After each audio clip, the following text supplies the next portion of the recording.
So imagine that you think you're doing right by yourself and your family by saying, no, we don't actually need more money. So we're going to let that 401k or IRA sit there as our safety net, our in case bad things happen in the future. And all of a sudden, you start paying significantly high taxes, and you and your spouse's Medicare goes way up. And all you really need to do was restructure things back in your 60s to avoid a lot of these problems. You're listening to Advised with Rick Lucchini. Today, we're going to talk about what are RMDs, how could they affect you, and how do you plan for these things? How does that sound, Rick? You ready to tackle that? Yeah, I love it. This is one that, from my experience, a lot of pre-retirees don't know about, do not think about, and certainly don't plan for. And unfortunately, it's something that you can't plan for right before it happens. It's something that needs to be strategically done over a certain period of time. So I love this one. We can help make people aware of it ahead of time so they can get out in front of it. Yeah, bad news doesn't get better with time, right? The earlier you know that something may happen, the more you have time to plan for it. Yeah. So very simply in a nutshell, what are required minimum distributions? Required minimum distributions are a way for the IRS or the government to start collecting tax dollars before you die, is the way they look at it, from your IRAs, previously 401ks, qualified monies. Because the longer you sit on that and don't take a distribution, which a lot of retirees do because they don't want to pay taxes, they're living, below their means. The IRS just every year it falls off the calendar is not getting tax dollars on that because they weren't taxed back when you were working. And so this is a way for them to force you in the later stages of your retirement to start taking money out. It's a calculation that is done every year based on the value of your IRA account and your age, and that number changes every year. For most people listening to this, that's probably going to be age 73 or 75, depending on the tax law at that time. But essentially, there's going to be a calculation. Your advisor is going to tell you how much you need to take out, and you don't have a choice. And that's a taxable distribution. And that's where we run into some problems with the folks that have the bigger IRAs, is now we have this big tax bomb that has been put on us, and it affects a whole bunch of other things in the plan. So what ends up happening is for the folks that we're talking about, $1 million or more in that IRA, and as you get in your 70s and 80s and haven't taken a lot of withdrawals, that $1 million is a hell of a lot more than that now. And those RMDs get very, very big. And one of the biggest problems that we see is bracket creep. I took out so many taxable dollars that when I take that plus my Social Security and my pension, and all the other stuff, I move up a tax bracket or two.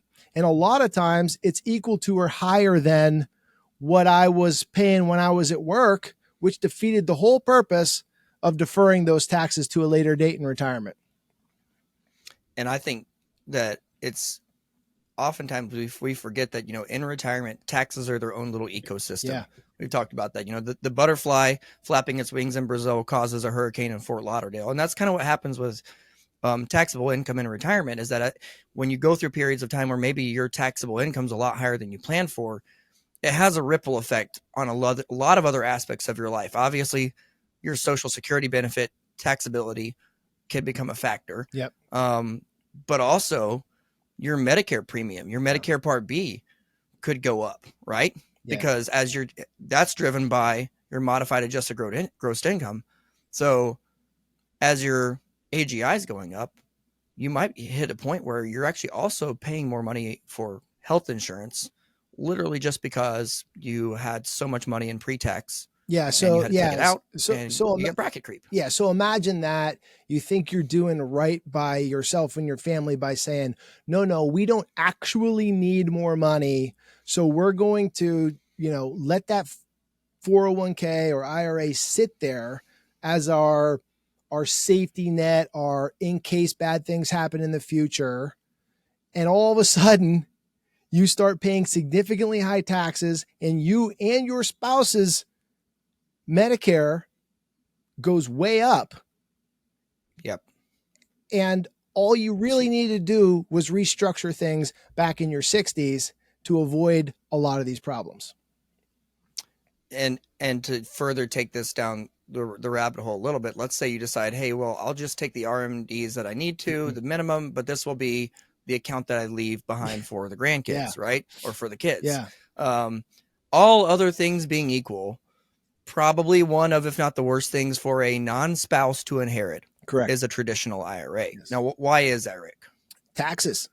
It's just going to be the taxes, because they're either going to choose to take it all out at once, which is going to be taxable income to them, which is going to go plus what they earned that year. They're going to be likely in the highest tax bracket. They're going to pay that plus their state's inheritance tax and all these other things. They're going to end up walking away with 50 or 60% of it if they're super lucky. Or they can keep it in a inherited IRA, which is basically just not having to pay the taxes on it all at once, but still have to distribute all of that money within a 10-year time period. And so it gets very expensive tax-wise for the adult children now who have inherited that, versus some other scenarios where they would get dollars in an account that gets a stepped up cost basis. And now all of a sudden, not only are you not paying high income taxes, but you're actually avoiding taxes that you as the investor would have had to have paid if you took it out. So there's a lot of nuances there. But as a rule of thumb, the last account that we want to leave to our kids or grandkids is the IRA. Without going too deep in the weeds, like how can people set up a framework to start planning for RMDs? And what can you actually do about this? Can you do anything about this, or is the train's just coming and it's going to hit you? No, there's a few things that you can do, and you need to be strategic about it, because just like taxes deep into your retirement, taxes in the early stages of your retirement are going to affect things like not only your Medicare, but if you're retired before 65, we're trying to balance not having a tax bomb or an RMD bomb at 73, but also not causing so much of a tax problem between 62 and 65 that you're not getting tax subsidies for your health insurance before you get on Medicare. So there's a lot of things to balance there, but essentially there's a couple different ways. One is structure your income to start taking IRA withdrawals along with other account mixtures, depending on your tax situation, early in your retirement, so that by the time you get to that RMD stage, there's less dollars in there, which makes your RMD smaller and all those other things. The bomb's just smaller. It's still going to be there, but it's smaller. Sure. And then the other way that's very popular is, well, maybe I shouldn't say popular. It's popular with us because we geek out on it, but a lot of clients that come in have never heard of it before, which is do a Roth conversion strategy. And so why don't you just touch on that a little bit? I know you do a lot of that. I do it too. And it can be really helpful if it's done correctly. Yeah, definitely. And this is where I'd say, it's really important for families who have never done tax planning their whole life because they just had their job, they've got their taxes taken out of their check, whatever, now they're retired. Even if you're a normal middle-class person and that's your case, you need to be doing tax planning in retirement, because here's what this actually looks like. Whether it's with your CPA and you're paying them to do actual planning, not just return filing, or your financial planner who's managing your cash flow, you really need somebody who can look at and say, in retirement, when I first retire, here's going to be my highest marginal tax bracket, and here's my effective tax rate. And as my cash flow plan flows out, right, here's the years where I'm going to start to see that bracket get higher. Here's where I go from the 12% bracket to the 22% bracket, right? Yeah. And really what you can do there, just very simply, is in the years where you're in that the lower brackets, and there's a little bit of a gap between the bracket you're in and the next one, is just fill that bracket up with Roth conversions. Yeah. And that, well, what does that mean? I think let's break it down and tell the person that's listening to this who's never heard of that before, because the clients that come in that I'm proposing that for, I'm gonna get all excited. Look at all the first thing they're like, well, what's a Roth conversion? What does that even mean? Yeah. So that's great. Roth conversion is different than a Roth contribution, right? to make a Roth contribution means you're taking money from your checking account and you're putting it in. You have to have earned income when you do that. So you or your spouse has to be working, and there's limits every year on how much you can put in. Okay. So this is not that. No. A Roth conversion is taking money out of your traditional IRA, paying the taxes on it, and moving it straight into a Roth IRA. So you might look at doing this for funds that you're saying, hey, I still want these to be invested. I still want them to grow for a later date. Yeah. I'm not going to take it and spend it now. So that's why it's going into the Roth, is so that it can grow potentially tax-free as long as you use it for the right, in the right way. Yeah. So that's and the thing about Roth conversions is like there's not a limit on how much you can convert. Nope. There's not a limit on who can convert. Nope. If you have pre-tax money, you can convert all of it to Roth one year. The IRS and loves it because you're paying them tax dollars now. That's what they want. Yeah, but if I'm 65 years old and I know that by the time I'm 75, I'm going to have to take some money out in the 22% bracket, and I'm at the 12% bracket now. Yeah. And let's say there's $20,000 more of unused 12% bracket for me, right? So I'm taking out my income, and I would have to take 20 grand more income before I move up to the next bracket. Then maybe I'm going to take 15,000 and go ahead and convert that to Roth, or 16 or 18,000. Leave myself a little buffer room, unless I'm wrong on the math, but go ahead and pay taxes on that 12%, on that at 12%. Yeah.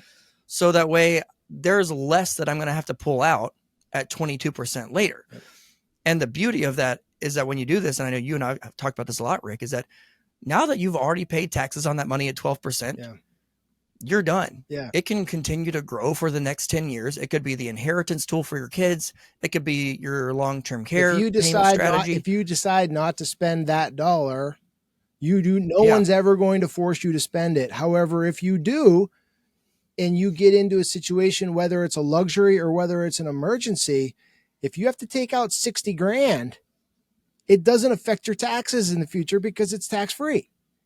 If you want to transfer it to your grandkids, they don't pay federal income tax on it anymore. It doesn't hurt them. They don't have to sit on it for 10 years and try to strategically pull out dollars, and then it affects their health insurance while they're still working. Then none of that stuff happens. And so I think something that's important, and then we can move on from the Roth conversions, but I think something that's important is a lot of advisors and a lot of people in this industry get super hung up on the numbers. I'm going to make sure that the numbers make sense, but I'm always going to err on the side of more Roth dollars are better, even if we're breaking even on part of those dollars on the tax projection part of it, because of what it means for the future, because it gives the person flexibility. And the idea that most of these people, if you've got a 7-figure IRA, you're likely someone that's not going to bounce their last check in retirement, meaning dollars are going to get transferred. And so now you might say, well, he's going to convert 22%, and my RMD would only be at 22%. It's a push. Why would I bother doing that? Because when your kid gets it, they're going to pay 34% plus inheritance tax and all this other stuff. That's why. That's a great point. So Roth conversions is not a Swiss Army knife. It's not everything for you. No. But if you have $1 million or more in an IRA, especially, you need to be doing the math on this every single year. Mm-hmm. And if you're not paying your CPA to do tax planning, and no one's doing tax planning for you, you absolutely need to find a financial advisor who has the capability to do this for you. Or you need to do it on your own and make sure you do the math. Yeah, right. when totally done fine. right, because I do them, and there's assumptions built in, so I don't try to get too hung up on the numbers. But let's just say when I model them out for someone that has $1 million or more, when done correctly, the lifetime tax savings is tens of thousands of dollars. Yeah. Tens of thousands. And I'm being a little conservative because I don't want to put my foot in my mouth, but it's a lot of money over your lifetime that you save in tax dollars by doing this correctly. And part of that is the inheritance dollars that aren't getting paid. Yeah. Yeah, definitely. Now, I would say Roth conversion is not the only tool to dealing with RMDs. Another way that we love to handle them and this is less like proactive. This is not something you're always planning 10 years beforehand, though sometimes, but qualified charitable distributions. What are QCDs? Yeah, essentially, I want to give money to a nonprofit, a church, or some kind of nonprofit organization.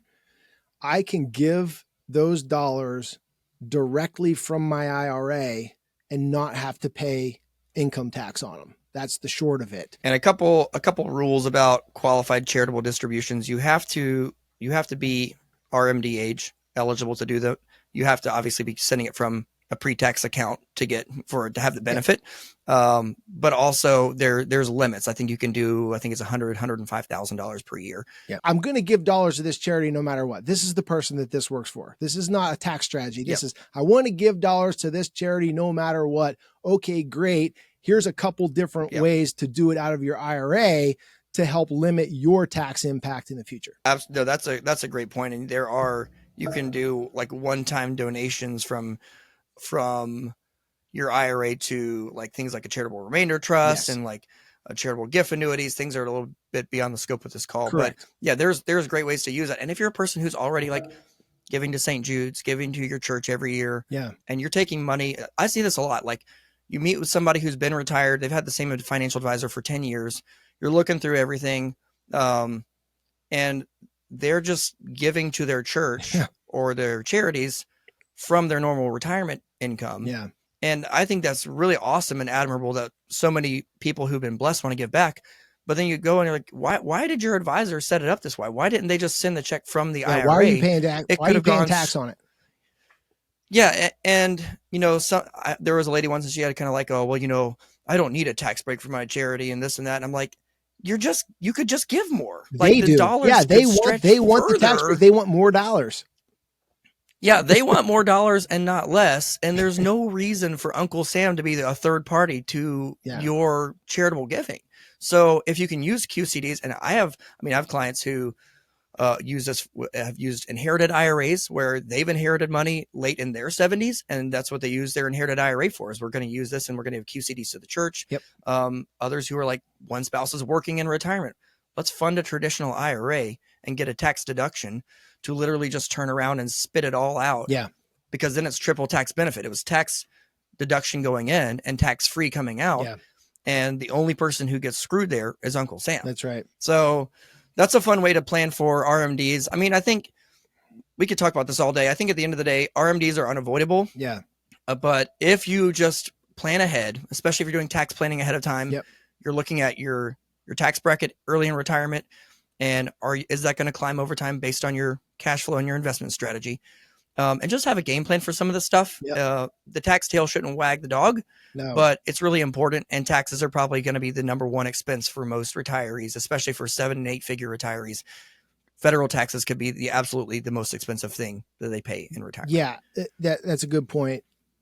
Have a plan. That's really all we're saying is have a plan. 100%. Start early, start planning for them in your 60s, review your tax return with your financial planner, and then get back to having fun. Yeah. And figure out what's important. If it's more income up front, cool. Instead of the Roth conversion strategy, take more out of your IRA. If it's more tax-free money in the future and given to my kids and all the other stuff, limit the taxable income up front and start converting those Roths as soon as you can. Big time. All right, buddy. Good talk. Thanks for being on the call. You got it. Thanks.